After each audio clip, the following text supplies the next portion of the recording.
আজ আমি বানাবো পোস্ত বাটা দিয়ে কাঁঠাল। আপনারাও একবার পোস্ত বাটা দিয়ে কাঁঠাল খেয়ে দেখবেন, খেতে দারুণ লাগে।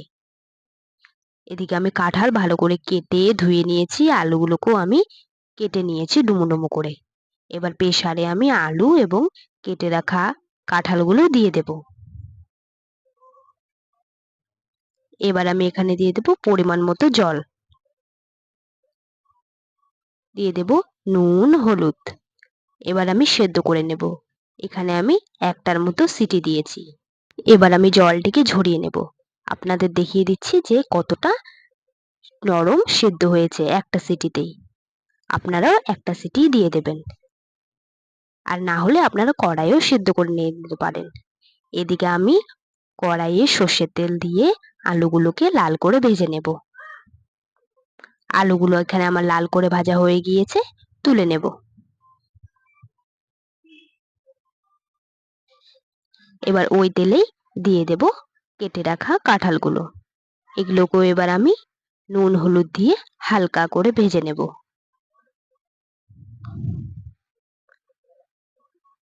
ভালো করে নেড়ে নেব। ভালো করে ভেজে নিতে হবে। এদিকে আমার কাঁঠালগুলো ভাজা হয়ে গিয়েছে, এবার আমি তুলে নেব।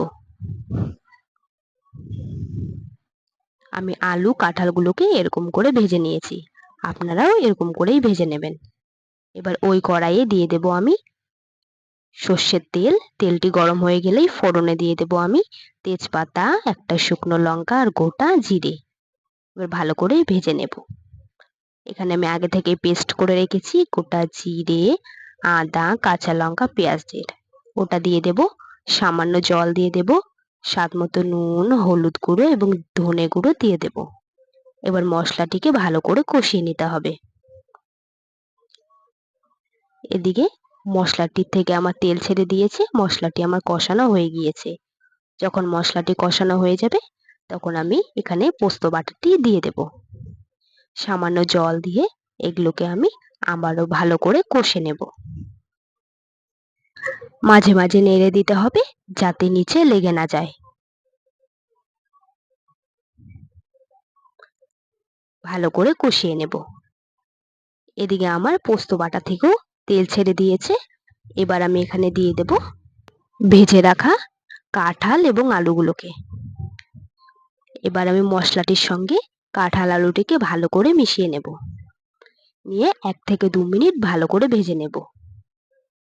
ভাজা হয়ে গিয়েছে, এবার আমি এখানে সামান্য জল দিয়ে দেব। বেশি জল দেব না, কারণ কাঁঠাল এবং আলুগুলোকে আমি আগেই সেদ্ধ করে নিয়েছি।